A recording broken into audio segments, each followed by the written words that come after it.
All right. Good evening, everyone. I hope you had a nice day. I'm able to do this today because I am on leave. Yes. And it's been a very wonderful leave thanks to great colleagues who are standing in for me. So today we're going to talk about pyramids. I said I'm not going to talk about databases or enterprise architecture or SQL Server or even business. I'm going to talk about pyramids. I have a short presentation which I prepared to communicate the thoughts that I want to share tonight, and I'm just going to share them. If you're joining us tonight, I see two people have joined. You can just post a comment so I acknowledge you. I appreciate that you could take your time to listen to my, in quote, ramblings this evening. So I would like to acknowledge you. I'd like to say hello. I'd like to know that you joined in. All right, I'm just going to kick it off because this is a short session. And the important thing is that at the end of the session, you should be able to grasp what I'm communicating. Michael, thank you for joining. It's good to see you. So we're talking about pyramids. And every time that you mention the word pyramids in the context of our modern world, typically we think of Egypt. We think of Egypt as that nation or that civilization that that made pyramids popular. Thank you very much, Anne. Thank you for joining. Ever faithful, ever sure. I appreciate you so much. Now, this is a little about me, but a lot of the stories here you can always see on my LinkedIn profile, so I'll just skip that. And I'll go on to show this picture of pyramids from ancient Egypt. What you see in front is the Sphinx. And behind is one of the great, I think that's actually the one called the Great Pyramid. And you see the shape, you see that it tapers off at the top, it's narrow at the top, broad at the bottom.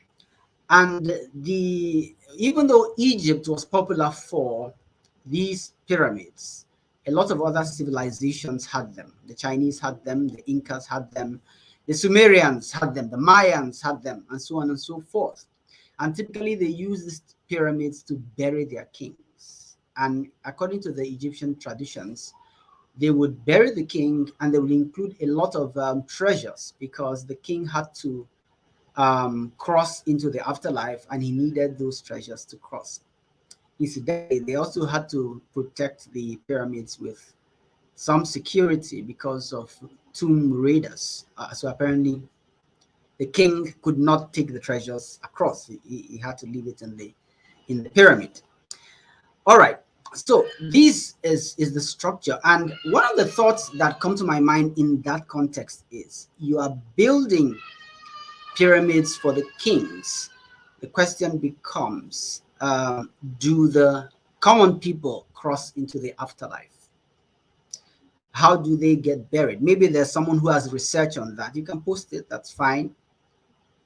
But the point is that arrangement, that culture gives a little bit of insight into the hierarchy that is typical of our societies, of our civilizations in this world. In every civilization, in every age, there is a pyramid. There are few people at the top, a lot of people at the bottom, and everybody else is in between. Many centuries after Egypt, there's a man called Ibrahim Maslow, and he defined his own pyramid. This time, it wasn't a physical pyramid. It wasn't a spiritual pyramid either. It's a model that is on paper. And it basically describes 5 levels of needs in the human society: the physiological needs, safety needs, relationships, self-esteem, and actualization. What it basically means is that at the bottom of the pyramid, we're looking for what to eat, we're looking for shelter, we're probably also looking for the cheapest form of entertainment. And as you go up all along the line, at the top of the pyramid, You see those who are looking for what you call self-actualization. And to different people, it could mean different things. But the point is that those people have gone beyond the basics of life. They are no longer thinking about how do I eat, who is going to be my wife or husband, who is going to acknowledge me. They are getting into a certain realm of, a higher realm of living, so to speak, in their contexts. And that was how Maslow defined humanity. And in my interpretation, this is like a description of society.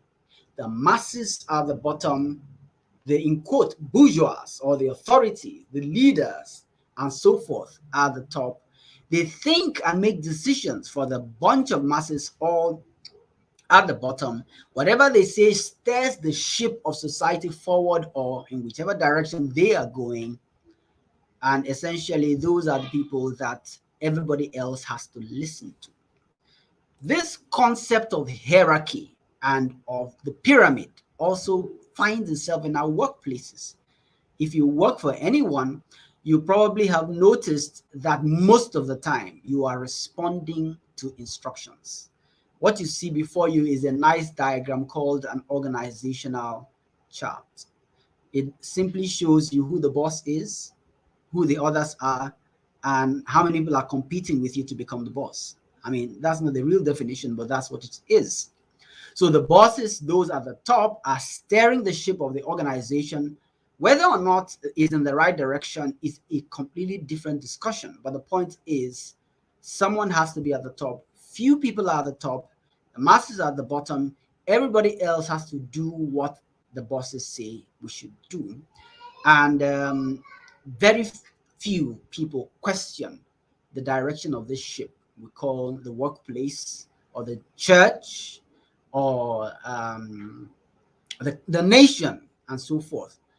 It's all the same structure everywhere, all the same structure, whether it's in the government or in the workplace or in the church or everywhere. You have that pyramid, that focus on the kings that the Egyptians had.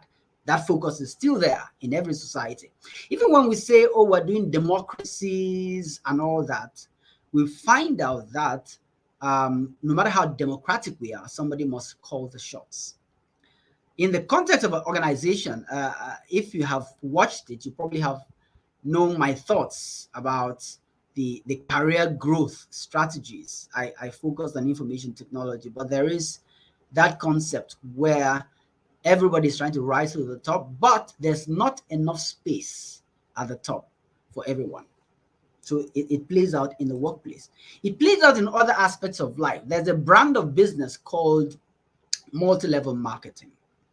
And the promise is if you work hard enough, you will get to the top. And I say to people that it's the same promise in the workplace.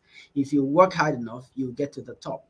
You are looking up to that person at the top of the network marketing scheme structure or at the top of the organizational chart of the Maslow's hierarchy of needs, or you are looking up to the king who gets to be buried in a large pyramid and given treasures to cross to the afterlife. Whatever it is, the point is the masses at the bottom. The masses are all over the, whether bottom, middle, wherever in the pyramid. And there are a few people at the top calling the shots. Now, those people have to have an agenda. They have to think for the entirety of the people. Whether they are thinking is right or wrong, the point is they have gone beyond the stage where they're just thinking about what do I eat tomorrow. They are now thinking about how do I steer this big ship that I'm responsible for. The concept of a hierarchy of the pyramid continues into nations, whether it is the president and his cabinet as against the people. In Nigeria, there are 250 million people who have to depend on a cabinet of, say, maybe 200 people. And if the cabinet decides we're going to pay ourselves more than any other person in the world, the important thing is that they are the ones calling the shots. All right. In the larger scheme of things, there is a structure called the G7. It used to be called the G8 between 1997 and 2014 when Russia was there. I don't know what Russia saw that made them exit or whether they were pushed out. I can't remember that. But there is this G7, and they are a group of semi-formal, informal group of most industrialized nations. Sorry for the background noise. Benefits of being a father. They they they essentially decide what to get involved in. The topics around supplying food to the world, topics around keeping terrorism at bay, and all that. They have those discussions, those conversations, and if you research on their structure, you find out that there's not too much detail about what they actually do. Obviously, that's how the top is. That is how the top of the pyramid is. There is a little bit of secrecy around it. There's a little bit of, there's an enclosure for those who are, in quotes, special, those who make the powerful decisions that steer the ship of the world, the ship of the nation, the ship of the family, the ship of business, and so forth. That is the structure of the world. Everywhere you have pyramids.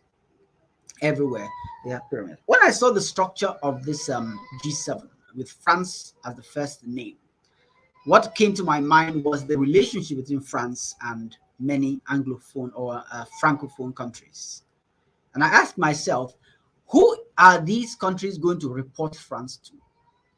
Be the UN, the G7?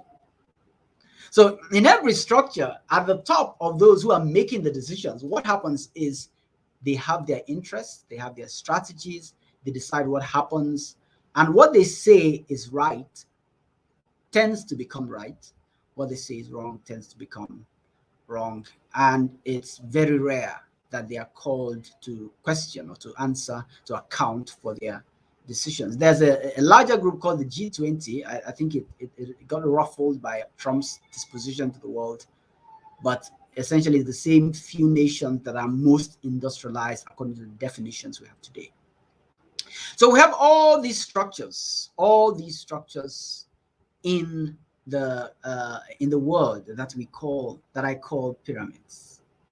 Structures that have few decision makers at the top and that have the masses following. Structure that differentiate those who are still trying to find their feet. Ibrahim Maslow said that if you've not solved the basic problems of your life, you probably will not be thinking about larger things or more sophisticated solutions for your nation or for your country. So if you're able to keep the people hungry, you're able to keep them not thinking about what you're doing as that person at the top of the pyramid.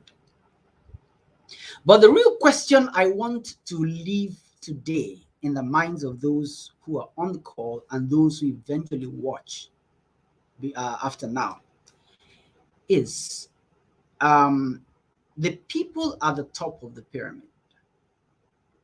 Do they think the way they do because they find themselves at the top? Or are they at the top because they think the way they do? That is the subject of our next conversation on Saturday. Long-term, broad scope thinking. Can I become a leader by thinking differently? By embracing the pattern of thought that people at the top of these pyramids have embraced? Or do I need to be there first? Then I'll learn how to think strategically. And I have demonstrated or shown in passing that these pyramids are present in almost all structures of life, whether it's family, church, businesses, organizations, 9 to 5, multi-level marketing. They are present everywhere. So it's not an issue of pointing fingers at leadership. It's an issue of asking ourselves whether we as a people, wherever we are in the world, are able to embrace a pattern of thinking that has a long-term agenda that broadens beyond ourselves and our families, and that is able to, is like playing chess and determine what the course of action should be. Strategic thinking in the African context. And one of the references we have raised for this conversation is that the man we known as P.W. Botha once said that the typical African cannot plan his life beyond 1 year. He's a day-to-day person, enjoyment person, and he doesn't see too far into it. Is this true? Is it an issue of the color of our skin or the way we've been raised to think? So on Saturday by 4 p.m. GMT, if you're in Nigeria, 4 p.m. GMT is 5 p.m. If you're in other parts of the world, you can simply go to world clock and determine the time. Join the conversation, share your views. Let's think through this subject together. What are the implications of thinking long-term, broad scope in our lives, in our nations, in our churches, in our organizations, and so forth? So that is where I'll stop today. Once again, my name is Kenneth Giri, and we are moving our presence for the truth interviews to Iwineti Africa. If you're watching this video, look for Iwineti Africa on YouTube and you'll just subscribe, plug in. Iwineti is the Amharic word for truth. Amharic is a tribe in Ethiopia. So just subscribe, follow us, join the conversations, and let's see whether we can make something happen even from the middle of the pyramid. Thank you, Anne, for that. If you keep the people hungry, they can't afford to think about government and its workings. That's a powerful uncovering of the deeper flow of thought. Very true. Thank you, Anne, for that. All right, I'm going to close up the session, and I hope to see you on Saturday. If you get to watch this, the real conversation is with my friends and my senior friends, Shadrach Kubiani, with Anne Semenez George, who is here, with Ronke Babajide, with Reina Togel, with Nanasewa Opoku, with Henry Nduka, with Faith Mwobia, Ijoma Ukandu. I look forward to seeing all of them and all of you who get to see this Saturday, 4 p.m. GMT. And let's talk about this. Let's talk about this. Let's talk about this. Thank you. I'm ending the broadcast. Have a wonderful rest of your evening.